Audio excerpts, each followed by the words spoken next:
Hello student, educational RBMACS में आपका फिर से स्वागत है।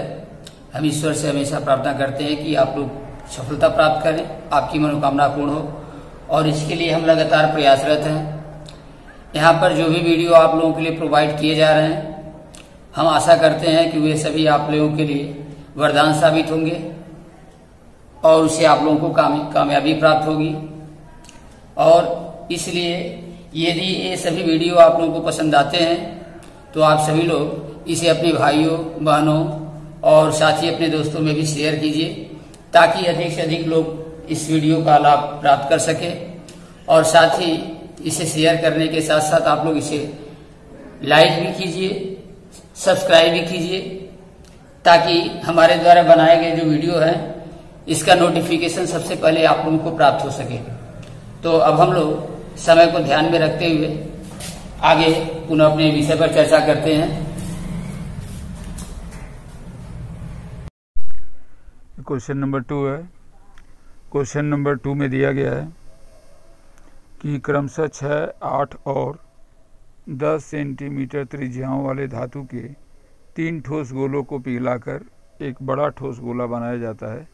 इस गोले की त्रिज्या ज्ञात कीजिए। देखिए, इसमें दिया है 6 सेंटीमीटर, 8 सेंटीमीटर और 10 सेंटीमीटर त्रिज्या वाले धातु के 3 गोले हैं।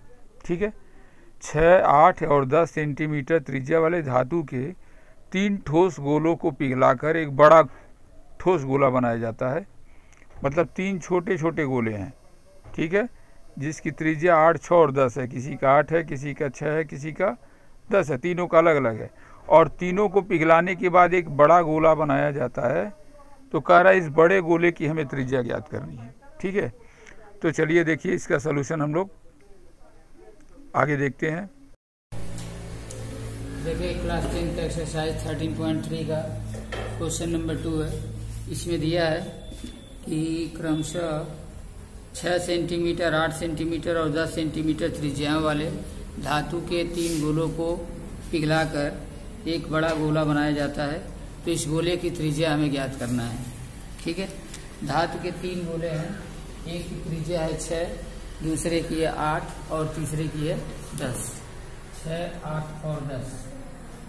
एक की त्रिज्या 6 सेंटीमीटर है, दूसरे की त्रिज्या 8 सेंटीमीटर है और तीसरे की त्रिज्या 10 सेंटीमीटर है। और इन तीनों गोलों को पिघला करके एक बड़ा गोला बनाया जाता है। तो सबसे पहले क्या करेंगे, इन तीनों गोलों का हम आयतन ज्ञात करेंगे। यहाँ लिखेंगे, चूंकि पहले गोले की त्रिज्या R1 बराबर 6 सेंटीमीटर, इसलिए पहले गोले का आयतन निकालेंगे। इसलिए पहले गोले का आयतन, पहले गोले की त्रिज्या दिया है 6 सेंटीमीटर, इसलिए पहले गोले का आयतन निकालेंगे। तो क्या होगा, गोले का आयतन होता है 4/3 पाई R3। यहाँ पर R1 है तो R1 का होल क्यूब, तो 4/3 पाई, और R1 की जगह पर यहाँ 6 दिया है तो 6 का हम होल क्यूब करेंगे। इतना सेंटीमीटर का क्यूब ये पहले गोले का आयतन होगा। ठीक है, इसी तरह से हम अब दूसरे गोले का आयतन ज्ञात करेंगे। दूसरे गोले की त्रिज्या देखिए, यहाँ लिख लेंगे, दिया है दूसरे गोले की त्रिज्या, यहाँ R2 लेते हैं। R2 बराबर है 8 सेंटीमीटर, इसलिए लिखेंगे दूसरे गोले का आयतन, इसलिए दूसरे गोले का आयतन, दूसरे गोले का आयतन का भी फार्मूला वही 4/3 पाई R2 का होल क्यूब। देखिए, यहाँ पर त्रिज्या R2 हम मान लिए, तो R2 की जगह पर 8 रखेंगे तो हो जाएगा 4/3 पाई, और R2 की जगह पर लिख देंगे 8 का होल क्यूब घन सेंटीमीटर। ये दूसरे गोले का आयतन है। इसी तरह तीसरे गोले का निकालेंगे। तीसरे गोले की त्रिज्या R3 बराबर 10 सेंटीमीटर। इसलिए तीसरे गोले का भी आयतन निकालेंगे तो तीसरे गोले का आयतन भी हो जाएगा 4/3 पाई R3 का होल क्यूब। यहाँ पर क्या हो जाएगा 4/3 पाई और R3 की जगह पर ले लेंगे 10 तो 10 का होल क्यूब। ये भी घन सेंटीमीटर में है। यहाँ देखिए तीनों गोलों का हम आयतन निकाल दिए हैं। पहले गोले का आयतन आया है 4/3 पाई इंटू 6 का होल क्यूब। दूसरे गोले का आयतन है 4/3 पाई 8 का होल क्यूब और तीसरे का आया है 4/3 पाई इंटू 10 का होल क्यूब। अब तीनों गोलों को मिला करके एक बड़ा गोला बनाया जाता है। इसीलिए बड़े गोले का आयतन निकालेंगे। बड़े गोले का आयतन देखिए दिया है क्वेश्चन में कि तीनों गोलों को मिला करके एक बड़ा गोला बनाया जाता है। इन तीनों को ऐड कर देंगे तो क्या होगा 4/3 पाई गुणे 6 का होल क्यूब प्लस 4/3 पाई गुणे 8 का होल क्यूब और प्लस 4/3 पाई गुणे 10 का होल क्यूब। तीनों का होल क्यूब निकाल देंगे। इसमें देखिए 4/3 पाई तीनों में कॉमन है तो 4/3 पाई कॉमन ले लेंगे। यहाँ बचेगा 6 का होल क्यूब। 6 का होल क्यूब का मतलब 6 का 3 बार गुणा 36 के 6 36 3 18 3 21 216 यहाँ हो जाएगा। ठीक है। उसी तरह 8 का होल क्यूब करेंगे।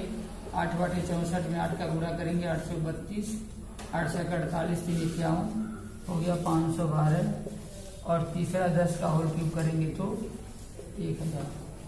तीनों को जोड़ देंगे। इसको मिटा दे रहे हैं।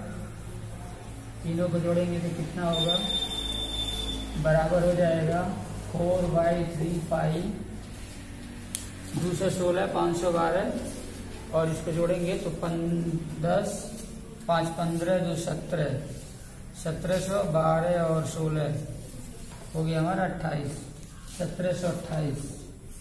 ये हो गया हमारा गुणे 1728 सेंटीमीटर का होल क्यूब। यह तीनों गोलों को मिला करके ये बड़े गोले का आयतन है। जब तीन गोलों को एक साथ मिला देते हैं तो तीनों गोलों को मिला करके मिलाने के बाद जो बड़ा गोला बनता है उस बड़े गोले का आयतन है। हम मान लेते हैं कि माना बड़े गोले की त्रिज्या R है। माना बड़े गोले की त्रिज्या कैपिटल R है। जो बड़े गोले की त्रिज्या कैपिटल R होगी तो बड़े गोले का आयतन यहाँ निकालेंगे। इसलिए बड़े गोले का आयतन क्या हो जाएगा 4/3 पाई। इसका हम त्रिज्या कैपिटल R माने हैं तो कैपिटल R का होल इतना घन सेंटीमीटर हो जाएगा। अब यहाँ देखिए तीनों गोलों को जोड़ने से इतना आया है। हम बड़े गोले का आयतन इतना निकाले हैं। दोनों को प्रश्नानुसार बराबर कर देंगे। क्या लिखेंगे प्रश्नानुसार यहाँ पर 4/3 पाई इंटू कैपिटल R का होल क्यूब अब बराबर हो जाएगा 4/3 पाई अब गुणे 1728। यहाँ पर देखिए दोनों बगल में 4/3 से 4/3 पाई से पाई कैंसिल हो जाएगा तो R3 बराबर हो गया 1728। या इसको हम लिख सकते हैं R3 बराबर ये 12 का घात 3 होता है। देखिए 12 बड़े 144 होता है। इसमें 12 का गुणा करेंगे तो 12 चौक 48 और 12 चौको 48 से 52 का 12 का 12 5 17। ये किसका घात 3 है 12 का घात 3 है। इसलिए यहाँ 3 3 कैंसिल हो जाएगा तो R बराबर होगा 12 सेंटीमीटर। इसलिए आंसर हो जाएगा बड़े गोले की त्रिज्या बराबर होगा 12 सेंटीमीटर। ये हमारा आंसर ज्ञात हो जाएगा। क्वेश्चन नंबर 3 में दिया गया है व्यास 7 मीटर वाला 20 मीटर गहरा एक कुआं खोदा जाता है और खोदने से निकली हुई मिट्टी को समान रूप से फैलाकर 22 × 14 मीटर वाला एक चबूतरा बनाया जाता है। तो इस चबूतरे की ऊंचाई ज्ञात करना है। ठीक है, फिर से ध्यान से देखिए क्या दिया है। दिया है एक कुआं है। कुआं आप लोग जैसे जानते हैं कि कुआं जो है लंब वृत्ताकार आकृति का होता है, ऐसे लंब वृत्ताकार आकृति का एक कुआं होता है। और इस कुएं की गहराई दी है 20 और इसका ये व्यास दिया है 7 मीटर व्यास है और 20 मीटर गहराई वाला एक कुआं खोदा जाता है। और खोदने से निकली हुई मिट्टी को, इस कुएं से जितनी मिट्टी इसमें से निकाली जाती है, इस मिट्टी को बाहर निकाल करके समान रूप से फैला करके एक चबूतरा बनाया जाता है। ठीक है, और इस चबूतरे की हमें ऊंचाई ज्ञात करनी है। तो देखिए, कुएं से निकाली गई मिट्टी से जब चबूतरा बनाया जाता है तो कुएं से निकाली गई मिट्टी का आयतन और चबूतरे का आयतन दोनों का आपस में क्या होगा, समान होगा। तो चबूतरा कैसा बनाया जाता है, घनाभ की आकृति का बनाया जाता है। ठीक है, चबूतरा जो है घनाभ की आकृति का ऐसे बनाया जाता है। ये देखिए, ये चबूतरा जो है इस आकृति का ऐसे बनाया जाता है। ठीक है, चबूतरा जो है घनाभ की आकृति का बनाया जाता है।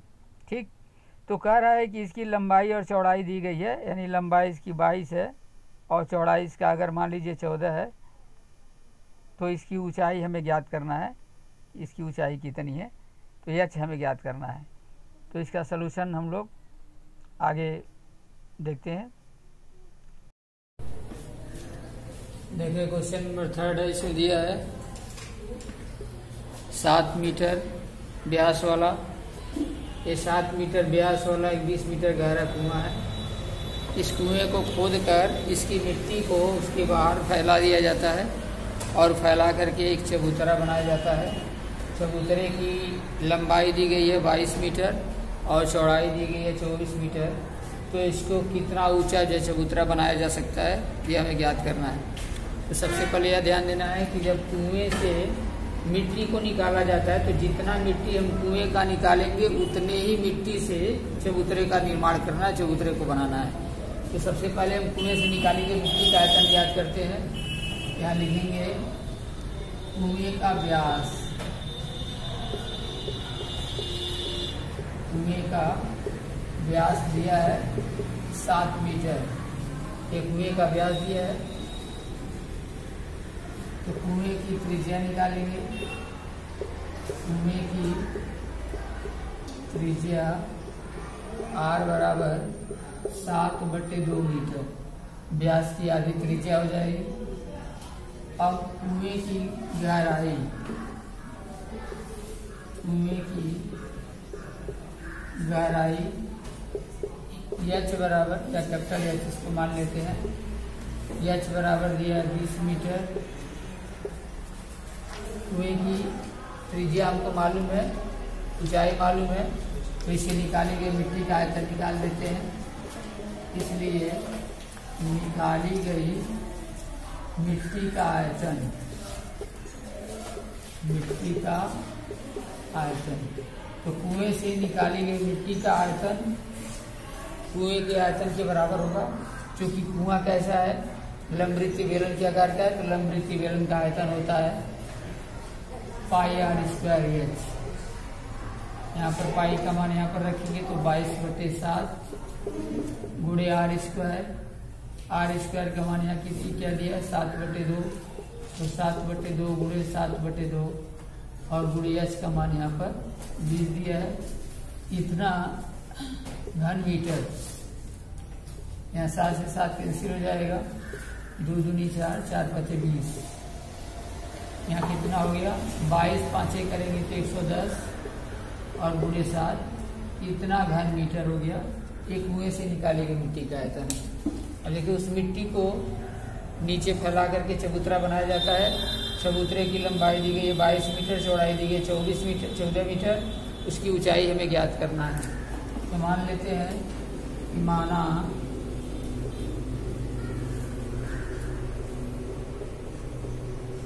चबूतरे की ऊंचाई एच है, स्मॉल एच इसको मान लेते हैं। और यहाँ पर देखिए इसको हम कैपिटल एच मान लेते हैं। यहाँ चबूतरे की ऊंचाई को हम स्मॉल एच मान लेते हैं। अब चबूतरे की लंबाई दी गई है,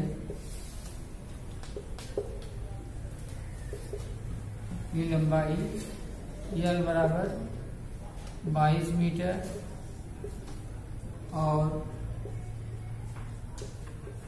चबूतरे की चौड़ाई बी बराबर दिया है 14 मीटर, इसलिए चबूतरे का आयतन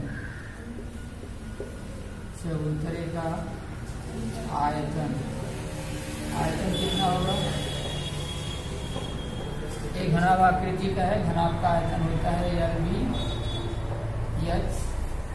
यल का मान दिया है यहाँ पर 22, बी का मान दिया है 14 और एच का मान दिया 13। अब यहाँ पर देखें क्योंकि कुएं से निकाली गई मिट्टी को बाहर निकालकर चबूतरा बनाया गया है, इसलिए प्रश्नानुसार कुएं का आयतन बराबर चबूतरे का आयतन, ये दोनों आयतन आपस में समान होंगे, कुएं का आयतन और चबूतरे का आयतन, क्योंकि जो कुएं से निकाली गई मिट्टी है इसे ही चबूतरे का निर्माण किया जाता है। प्रश्नानुसार इन दोनों को बराबर कर देंगे तो 110 × 7, या इसको पहले लिख लेते हैं, इसका मान निकालना है 22 × 14 × एच बराबर 110 × 7। यहाँ से हम एच का मान निकालेंगे, एच बराबर क्या होगा? 110 × 7 बटे 22 × 14। यहाँ देखिए 22 5 होता है 110, 22 5 110 और 7 से कटा देते हैं, 7 दूनी 14। तो यहाँ पर एच बराबर क्या आया है? यहाँ के बाद में देखें एच बराबर यहाँ 5/2, यानी 5/2 मीटर, यानी इसका मतलब है 2.5 मीटर, 2.5 मीटर चबूतरे की ऊंचाई होगी, ये हमारा आंसर है।